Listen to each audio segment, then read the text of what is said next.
یہ ہمیشہ جتنی پرانی ڈسکشن آپ دیکھیں کبھی آیات کور ہی نہیں کی گاندھی صاحب نے، سیدھا آل عمران میں پہنچتے ہیں. یہ جو آیت ہے یہ ہمیشہ وہ اس میں سے گول کر جاتے ہیں، اس کو ڈسکس بھی نہیں کرتے. سورۃ النساء آیت نمبر 156 آنورڈ. وما قتلوہ، اور انہوں نے اسے قتل نہیں کیا. وما صلبوہ، اور نہ ہی انہیں سولی دیا. ولیکن شبہ لہم، بلکہ اللہ نے ایمبیگوس کر دیا معاملہ ان کے اوپر. وما قتلوہ یقینا، اور یقیناً عیسیٰ قتل نہیں ہوئے. اب اس کے بعد آنا چاہیے تھا وہ اپنی نیچرل ڈیتھ مرے ہیں، لیکن کیا آیا؟ بر رفعہ اللہ الیہ، بلکہ اللہ نے انہیں اٹھا لیا اپنی طرف. سب سے پہلے میرے سامنے یہ ایک آیت ہے، سورہ نساء کی آیت ہے، اور اس میں یہ کہا گیا ہے کہ انہوں نے عیسیٰ علیہ السلام کو یقیناً قتل نہیں کیا، بلکہ اللہ نے انہیں اپنی طرف آسمان پر اٹھا لیا. سلامتی ہے ان آنکھوں پہ جو ہدایت پہ نظریں جمائے بیٹھی ہیں، ان کانوں پہ جو ذکر خیر کے منتظر رہتے ہیں، اور ان قدموں پہ جو ہدایت کی راہ پہ گامزن ہیں. یا بل رفع اللہ الیہ. عامر صاحب بالکل سادہ سا استدلال ہے علماء کا. وہ یہ کہتے ہیں کہ اللہ تعالیٰ نے ہر جگہ قرآن مجید میں بتایا ہے کہ ہر انسان کو مرنا ہے، کل نفس ذائقۃ الموت. یہ آیت بالکل واضح الفاظ میں بتا رہی ہے کہ سیدنا مسیح کو موت نہیں آئی، ان کو زندہ آسمان پہ اٹھایا گیا ہے. اگر وہ زندہ آسمان پہ گئے ہیں تو لازماً ان کو موت آنی ہے، اور موت آنے کے لیے ضروری ہے کہ وہ دوبارہ آئیں، ان کا نزول ہو جیسا کہ روایتوں میں بیان ہوا ہے، اور پھر ان کو موت آئے. تو یہ آیت تو بالکل وضاحت سے آپ کے نقطہ نظر کی تردید کر رہی ہے. اس میں یہ کہاں کہا گیا ہے کہ وہ زندہ آسمان پر اٹھا لیے گئے؟ نہ اس میں آسمان کی طرف یا آسمان پر اٹھا لینے کے الفاظ ہیں، نہ اس میں زندہ اٹھانے کے الفاظ ہیں. یعنی آیت تو یہ ہے کہ بل رفع اللہ الیہ، اللہ نے انہیں اپنی طرف اٹھا لیا. الی السماء نہیں ہے، بل رفع اللہ الیہ ہے، حیّن بھی نہیں ہے. تو نہ زندہ اٹھانے کی تصریح قرآن مجید کر رہا ہے، نہ آسمان پر لے جانے کی تصریح قرآن مجید کر رہا ہے. ان میں سے تو کوئی بات بھی قرآن میں بیان نہیں ہوئی. قرآن مجید کے الفاظ بہت سادہ، بہت صاف ہے کہ اللہ نے انہیں اپنی جانب اٹھا لیا. اچھا، یہ اپنی جانب اٹھا لیا، عربی زبان میں یہ تعبیر اللہ کے کسی بھی معاملے میں اپنی طرف کوئی چیز کرنے کے لیے استعمال ہوتی ہے. قرآن مجید میں آپ دیکھ لیجئے کہ سیدنا ابراہیم علیہ السلام جب ہجرت کرتے ہیں، یعنی اللہ کی طرف ہجرت، تو اللہ کی طرف ہجرت کا یہ مطلب نہیں ہے کہ وہ آسمان پر جا رہے ہیں. وہ یہ کہتے ہیں کہ انی ذاہب الی ربی سیہدین، میں اپنے پروردگار کی طرف جا رہا ہوں. جس طریقے سے وہاں ذاہب الی ربی کے الفاظ ہیں، بالکل اسی طریقے سے یہاں رفع اللہ الیہ کے الفاظ ہیں. اچھا، ایک ہی اسلوب ہے، اس میں کوئی فرق نہیں ہے. ایسے ہی مثلا قرآن مجید میں آتا ہے کہ وَمَن يَخْرُجْ مِن بَيْتِهِ مُهَاجِرًا إِلَى اللَّهِ، جو آدمی اپنے گھر سے نکلے گا اللہ کی طرف ہجرت کرتے ہوئے، تو اللہ کی طرف ہجرت کرتے ہوئے اللہ کی راہ میں. اسی طرح اللہ نے اپنی طرف اٹھا لیا.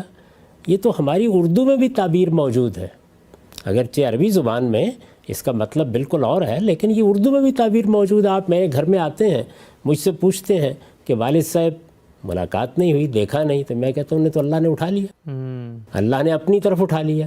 تو یہ ساری تعبیریں جتنی بھی ہیں وہ یہ کیسے لازم کر دیتی ہیں کہ آسمان پر اٹھا لے جایا گیا یا زندہ اٹھا لیا.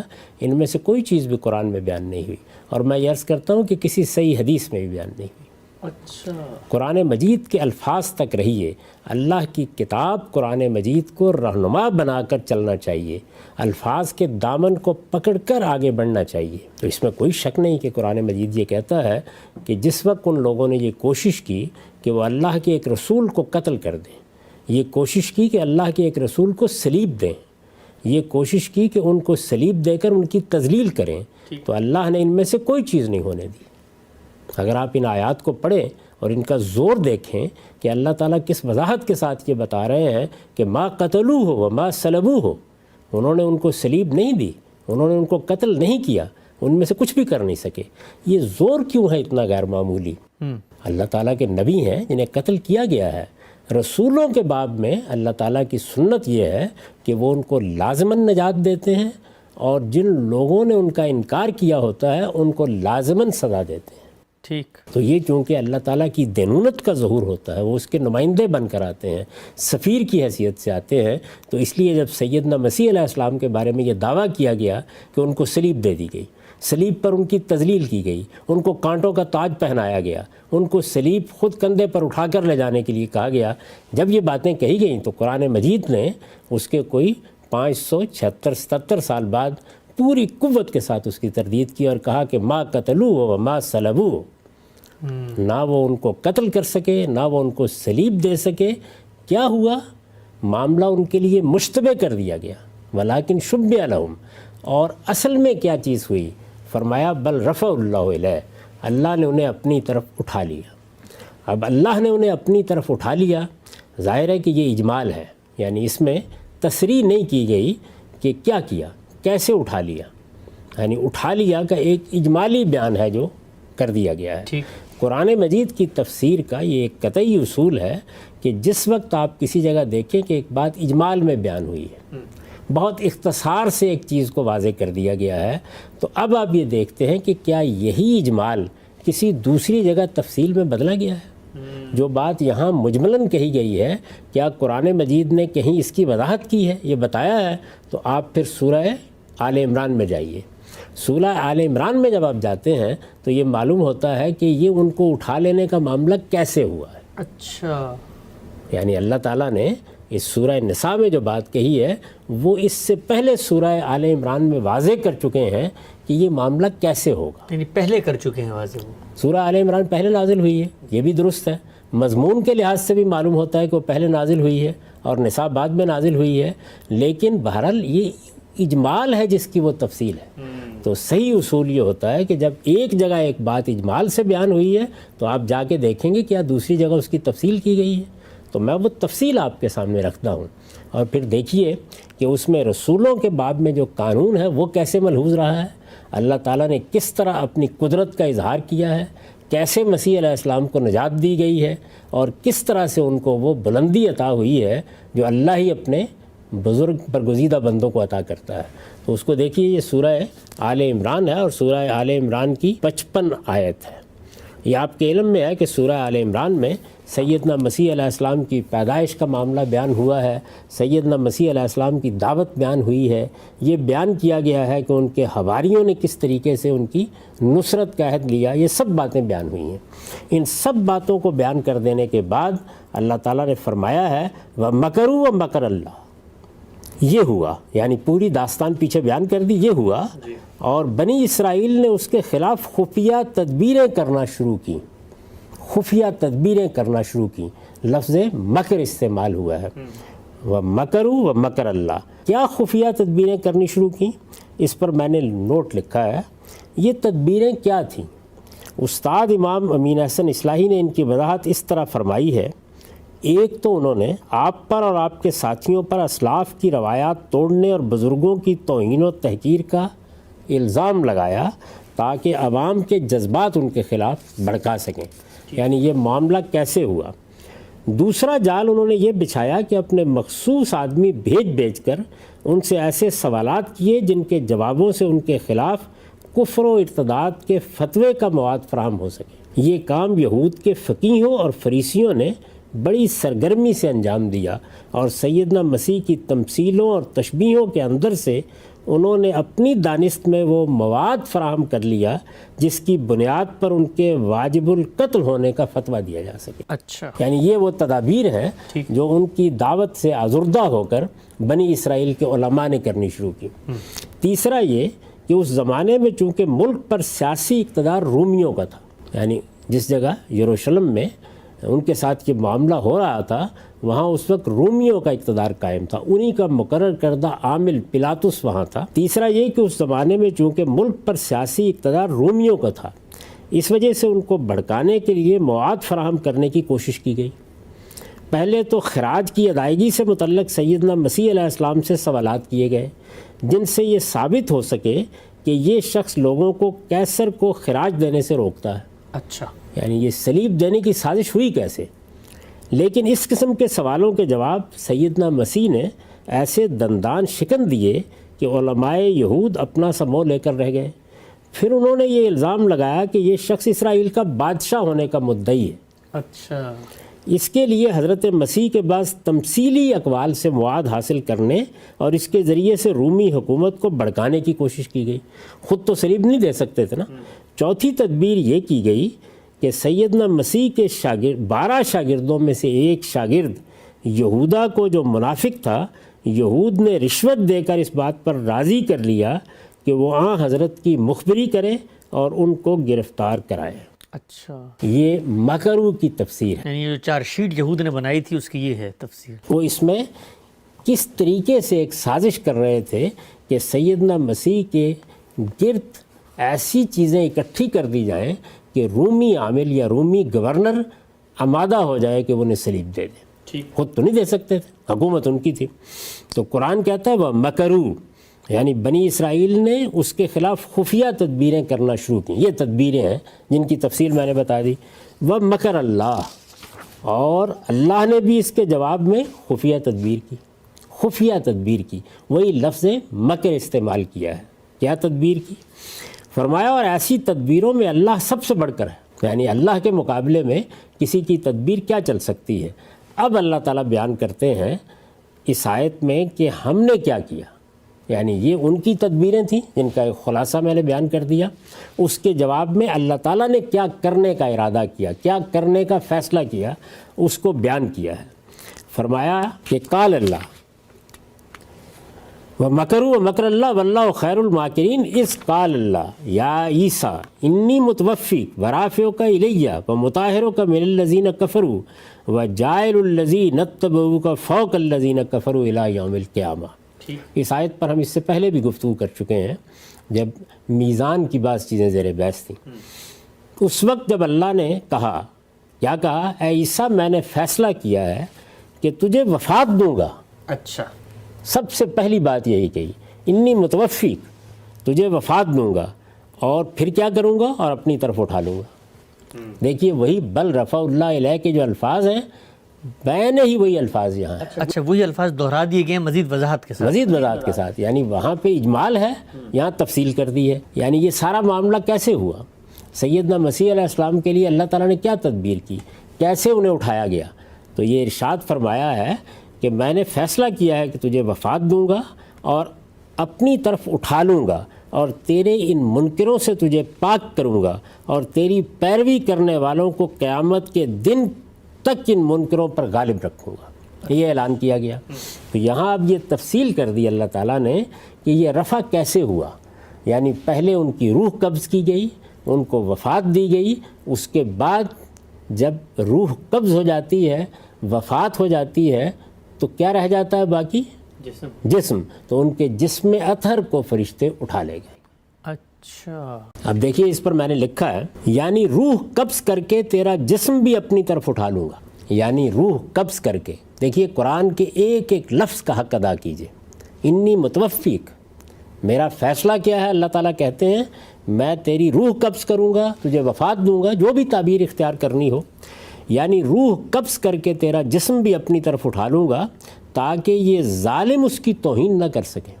اچھا، یعنی ایک تو ان کی خواہش تھی کہ وہ صلیب دیں، پھر اس کے بعد جو اہانت کر سکتے ہیں وہ کریں۔ اللہ تعالیٰ نے دونوں سے سیدنا مسیح علیہ السلام کو محفوظ کیا۔ وہ صلیب نہیں دے سکے، ان کو اللہ تعالیٰ نے وفات دی، اور پھر ان کا جسم مبارک بھی ان کے ہاتھ نہیں لگنے دیا گیا، وہ فرشتے اٹھا لے گئے۔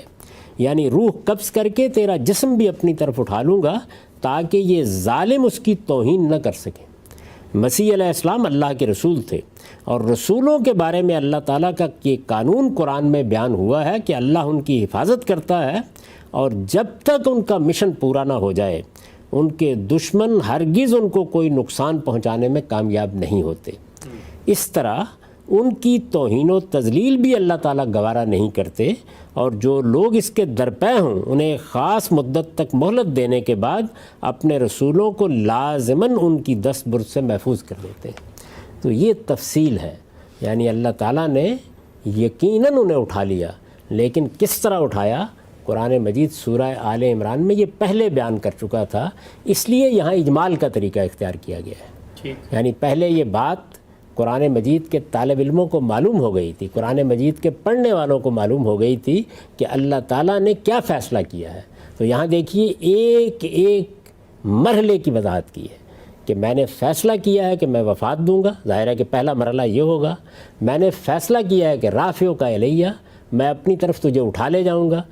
بدیہی بات ہے کہ جب وفات کے بعد یہ تعبیر آئے گی اٹھا لے جاؤں گا، تو اس کا مطلب ہے جسم اطہر کو اٹھا لے جاؤں گا۔ اللہ تعالیٰ کے فرشتے ان کی ناش کو بھی کسی کو ہاتھ نہیں لگانے دیں گے. تو انی متوفیق پہلے یہ ہوا، پھر اس کے بعد رافعوں کا علیہ، میں تجھے اپنی طرف اٹھا لوں گا. پھر کہا وہ مطہروں کا من الذین کفروا، ان لوگوں نے انکار کر دیا ہے، ان منکروں سے تجھے پاک کر دوں، نجات دوں گا. یہ غلاظت کا ڈھیر ہو چکے ہوئے ہیں. اور پھر یہ بات کہی کہ جاعل الذین اتبعوک فوق الذین کفروا الی یوم القیامہ، قیامت کے دن تک تیرے منکروں پر، تیرے ماننے والوں کو، تیری پیروی کرنے والوں کو غلبہ دیے رکھوں گا، بالا دست رکھوں گا. تو یہ سیدنا مسیح علیہ السلام کے ساتھ معاملہ ہوا. اس میں آسمان پر اٹھانے، زندہ اٹھانے کا کہاں ذکر ہوا ہے؟ قرآن مجید تو اس کے بالکل برخلاف یہ بیان کر رہا ہے کہ انہیں وفات دی گئی، ان کی روح قبض کی گئی. ہاں البتہ ان کا جسم مبارک اٹھا لیا گیا اور اللہ تعالیٰ نے ان کو محفوظ خزانوں میں پہنچا دیا. کہاں پہنچا دیا یہ بیان کرنے کی ضرورت نہیں ہے. میں یہ عرض کر چکا ہوں کہ یہ تعبیر کہ اللہ نے انہیں اپنی طرف اٹھا لیا، یہ تعبیر عربی زبان میں، قرآن مجید کے ہاں یہ ہماری اپنی زبانوں میں، یہ اصل میں اللہ تعالیٰ کی تدبیر کے لیے استعمال ہوتی ہے. اللہ تعالیٰ اپنے بندے کو نکال کر لے گیا کسی جگہ پر. دیکھیے رسالت مآب صلی اللہ علیہ وسلم نے بھی ہجرت کی مکہ سے، تو یہ بھی ہجرت اللہ تھی. سیدنا ابراہیم نے عراق کے شہر عرس سے ہجرت کی، تو یہ بھی ذاہب الی ربی تھی. بالکل وہی تعبیریں ہیں. اور ایسے ہی جب اللہ کا ایک بندہ لوگوں کے ستانے کے نتیجے میں اپنا وطن چھوڑ کر نکلتا ہے تو وہ بھی کیا کرتا ہے؟ مہاجرن الی ربی، مہاجرن الی اللہ، وہ بھی ایسے ہی کرتا ہے. تو مہاجرن اللہ کا کیا مطلب ہے؟ اللہ کی طرف ہجرت کرنا، اللہ کی راہ میں ہجرت کرنا. تو یہاں یہ بتایا گیا ہے کہ اللہ کے فرشتے ان کو اٹھا لے گئے. اور کہاں اٹھا لے گئے اس کی تصریح کی کوئی ضرورت نہیں ہے. وہ اللہ کے ہاں چلے گئے، اللہ کے ہاں پہنچ گئے. لیکن ہوا کس طریقے سے، اس کے ایک ایک مرحلے کو قرآن نے خود بیان کیا ہے. اس وجہ سے اس میں کسی قیاس آرائی کی کوئی گنجائش نہیں ہے. کوئی شخص یہاں یہ نہیں کہہ سکتا کہ وہ اپنی طرف سے الی السماء کے الفاظ داخل کر دے، وہ الفاظ یہاں موجود نہیں ہیں، یا اپنی طرف سے حین کے الفاظ داخل کر دے، وہ الفاظ یہاں موجود نہیں ہیں. قرآن مجید کے الفاظ سے تجاوز کر کے اس کی کوئی تفسیر آپ نہیں کر سکتے. اور یہ کوئی طریقہ نہیں ہے کہ آپ باہر ایک نقطہ نظر قائم کریں اور پھر قرآن مجید میں اس کو لے آئیں. قرآن مجید کے الفاظ کا دامن پکڑ کر باہر جائیں اور وہاں جا کر دیکھیں کہ اور کوئی بات اگر بیان ہوئی ہے تو ان الفاظ کے مطابق ہے یا نہیں. تو قرآن مجید نے تو اس میں کوئی کمی نہیں کی، ہر لحاظ سے واضح کر دیا. ٹھیک ہے ہم صاحب، یہی لفظ جو اس سورہ آل عمران کے اندر ہے توفع کا، یہ قرآن میں اور بھی جگہ انی متوفیقہ میں جو یہ فعل استعمال ہوا ہے توفع کا، یہ قرآن مجید میں 10 جگہوں پر استعمال ہوا ہے. اچھا، یہ کوئی اجنبی لفظ نہیں ہے، یہ کوئی نادر لفظ نہیں ہے، یہ کوئی شاذ لفظ نہیں ہے. اور یہ معلوم ہے کہ قرآن مجید کا اپنے بارے میں یہ دعویٰ ہے کہ وہ بلسان عربی مبین نازل ہوا ہے. جی، یعنی وہ جب کوئی بات کرتا ہے تو معروف ترین اسالیب اختیار کرتا ہے، معروف الفاظ میں اپنا مدعا ادا کرتا ہے. اس نے اس لفظ کو کہاں کہاں استعمال کیا ہے میں اس کی تفصیلات آپ کے سامنے رکھ دیتا ہوں، اور پھر خود فیصلہ کیجئے کہ قرآن مجید میں اس لفظ کو کسی دوسرے معنی میں لیا جا سکتا ہے. ایک ایک سورہ کو دیکھتے جائیے. سب سے پہلے سورہ نساء کی آیت 97 ارشاد ہے ان الذین توفاہم الملائکہ ظالمی انفسہم قالوا فیما کنتم. وہ لوگ کہ جن کو فرشتے اس حال میں وفات دیں گے کہ وہ اپنی جانوں پر ظلم ڈھائے ہوئے ہوں گے. دیکھ لیجئے، تمام تفسیروں کو نکال کے لے لیں، تمام ترجموں کو نکال کے دیکھ لیں، یہاں اس لفظ کے کوئی اور معنی کسی نے کیے ہیں.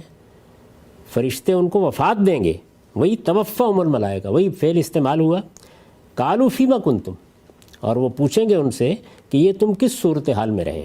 آگے چلیے، سورہ انعام کی آیت 61 ہے حتیٰ اذا جاء احدکم الموت توفتہ رسلنا وہم لا یفرطون. یہاں تک کہ جب کسی کی موت آ جائے گی، اذا جاء احدکم الموت توفتہ رسلنا، تو ہمارے فرشتے اس کو وفات دیتے ہیں. اچھا، اب یہاں دیکھیے کہ اذا جاء احدکم الموت یہ الفاظ ہیں، اور اس کے بعد واضح کر دیا ہے کہ توفتہ رسلنا. جس وقت موت کا وقت آ جاتا ہے، جب موت کی گھڑی آ جاتی ہے تو پھر ہوتا کیا ہے، ہمارے فرشتے اس کو وفات دیتے ہیں، بالکل اسی معنی میں، اور وہ اس میں کوئی کمی نہیں کرتے. اچھا، اس کے بعد سورہ محمد میں دیکھیے فَكَيْفَ إِذَا تَوَفَّتْهُمُ الْمَلَائِكَةُ يَضْرِبُونَ وُجُوهَهُمْ وَأَدْبَارَهُمْ. پھر کیا بنے گی اس وقت جس وقت ان کو فرشتے وفات دیں گے ان کے چہروں پر اور ان کی پیٹھ پر مارتے ہوئے۔ اچھا، یہ سورہ محمد تھی، سورہ محمد کی آیت 27۔ اس کے بعد مائدہ میں دیکھیے آیت 117، فلما توفیتنی کنت انت الرقیب علیہم، یہ مسیح علیہ السلام کا قول ہے، بالکل وہی فعل انہوں نے استعمال کیا ہے وہاں یہ گفتگو کرتے ہوئے کہ جب اللہ تعالیٰ آپ نے مجھے اٹھا لیا، وہ موقع تھا نا، وہ کہتے جب اللہ تعالیٰ نے مجھے آسمان پر بلا لیا، وہاں وہی فعل استعمال کیا، زندہ بلا لیا۔ ہاں، فلما توفیتنی، کہ پروردگار جب آپ نے مجھے وفات دے دی، کنت انت الرقیب علیہم، پھر آپ ہی ان پر نگران رہے ہیں۔ سورہ نحل میں دیکھیے، سورہ نحل کی آیت 28 ہے، الذین تتوفاہم الملائکۃ ظالمی انفسہم، یہ لوگ کہ جن کو ملائکہ فرشتے وفات دیتے ہیں اس حال میں کہ یہ اپنی جانوں پر ظلم ڈائے ہوئے ہوتے ہیں، یہاں بھی دیکھیے اسی مفہوم میں، الذین تتوفاہم الملائکۃ الطیبین یقولون سلام علیکم، یہ اسی سورہ نحل کی آیت 32 ہے۔ اس میں کیا کہا ہے؟ یہ لوگ کہ جن کو فرشتے وفات دیتے ہیں اس طرح کہ وہ ان کے استقبال کے لیے کھڑے ہوتے ہیں، پاکیزہ روحیں، آئیے، خیر مقدم، آپ پر اللہ کی سلامتی ہو۔ سورہ یونس کی آیت 46 میں، وَإِمَّا نُرِيَنَّكَ بَعْضَ الَّذِي نَعِدُهُمْ وَنَتَوَفِّيَنَّكَ فَإِلَيْنَا مَرْجِعُهُمْ، یعنی رسالت میں آپ صلی اللہ علیہ وسلم کے بارے میں فرمایا ہے کہ یہ تمہاری قوم کے لوگ اگر انکار کر رہے ہیں تو دو میں سے ایک صورت ہوگی، یا ہم جس عذاب کی ان کو وعید سنا رہے ہیں وہ تمہاری آنکھوں کے سامنے لے آئیں گے، وَإِمَّا نُرِيَنَّكَ بَعْضَ الَّذِي نَعِدُهُمْ أَوْ نَتَوَفِّيَنَّكَ، یا تمہیں وفات دیں گے اور اس کے بعد ان سے نمٹیں گے۔ تو یہاں بھی دیکھیے بالکل وفات کے معنی میں استعمال ہوا۔ پھر اس کے بعد سورہ رعد کی 40 آیت ہے، اس میں بھی بالکل وہی مضمون ہے، وَإِمَّا نُرِيَنَّكَ بَعْضَ الَّذِي نَعِدُهُمْ أَوْ نَتَوَفِّيَنَّكَ، بالکل وہی الفاظ وہی بات یہاں بھی رسالت مآب صلی اللہ علیہ وسلم کے معاملے میں دہرائی ہے۔ سورہ غافر آیت 77 ہے، فَإِمَّا نُرِيَنَّكَ بَعْضَ الَّذِي نَعِدُهُمْ أَوْ نَتَوَفِّيَنَّكَ فَإِلَيْنَا يُرْجَعُونَ، وہی الفاظ وہی بات پھر وہی فعل استعمال کیا ہے۔ اس کے بعد سورہ انفال کی آیت 50، وَلَوْ تَرَىٰ إِذْ يَتَوَفَّى الَّذِينَ كَفَرُوا الْمَلَائِكَةَ يَضْرِبُونَ وُجُوهَهُمْ وَأَدْبَارَهُمْ وَذُوقُوا عَذَابَ الْحَرِيقِ، کاش تم دیکھتے جب فرشتے ان منکروں کو وفات دیں گے ان کے چہروں پر اور ان کی پیٹھ پر مارتے ہوئے، اور کہیں گے ذوقوا عذاب الحریق، چکھو آگ کے عذاب کا مزہ۔ یہ سورہ انفال تھی۔ سورہ زمر میں دیکھیے آیت 42 ہے، اللہ یتوفی الانفس حین موتہا واللتی لم تمت فی منامہا، اللہ لوگوں کی جان کو لے جاتا ہے جس وقت موت دیتا ہے۔ تو یہاں پر بھی یتوفا کا لفظ استعمال ہوا، اور آگے واللتی لم تمت فی منامہا، یعنی نیند میں بھی فرمایا کہ اللہ یہی کام کرتے ہیں۔ اچھا، یہ میں عرض کروں گا آپ آگے کہ نیند میں بھی ایک نوعیت کا قبض روح ہوتا ہے، تو اس لیے قرآن مجید نے اس کے لیے بھی استعمال کیا ہے۔ چنانچہ دیکھیے آپ حدیث میں آپ نے دیکھا ہوگا ہمیں ایک دعا سکھائی گئی ہے، وہ دعا کیا ہے؟ ہم جب صبح اٹھتے ہیں، نیند کھلتی ہے، تو اللہ کا شکر ادا کرتے ہوئے کہتے ہیں کہ الحمدللہ الذی احیانا بعد ما اماتنا والیہ النشور، اس پروردگار کا شکر ہے جس نے مجھے زندہ کیا اس کے بعد کہ اس نے مجھے مار دیا تھا۔ یہاں موت کا لفظ استعمال ہوا ہے، تو موت کا لفظ، وفات کا لفظ نیند کے لیے بھی مجازی اعتبار سے استعمال ہوتا ہے۔ یہ کیا چیز ہوتی ہے؟ لفظ پہلے ایک مجاز اختیار کرتا ہے، پھر اس کے بعد ایک دوسرا مجاز اختیار کر لیتا ہے۔ ہم بہت سے موقعوں کے اوپر یہ کہتے ہیں آدمی سویا ہوا ہے اٹھ نہیں رہا، تو کہتے ہیں مرا پڑا ہے۔ تو یہی تعبیر اللہ تعالیٰ نے بھی اختیار کی ہے۔ اس تعبیر کی مثال بھی یہ قرآن مجید میں موجود ہے۔ آگے چلیے، پھر اس کے بعد فرمایا ہے سورہ انعام میں، وَهُوَ الَّذِي يَتَوَفَّاكُم بِاللَّيْلِ وَيَعْلَمُ مَا جَرَحْتُم بِالنَّهَارِ، وہی ہے کہ جو تمہیں رات میں وفات دے دیتا ہے، وہی نیند کے لیے ایک نوعیت کا قبض روح ہوتا ہے، پھر قرآن کہتا ہے کہ وہ روح لوٹا دی جاتی ہے تمہاری طرف، تو موت سے ملتی جلتی صورت پیش آتی ہے، اس کے لیے بھی یہی لفظ اللہ تعالیٰ نے استعمال کیا، لیکن ہر حال میں اس کی نوعیت ایک ہی رہتی ہے جس کے لیے اس کو استعمال کیا گیا ہے۔ آگے سورہ یونس ہے آیت 104، وَلَٰكِنْ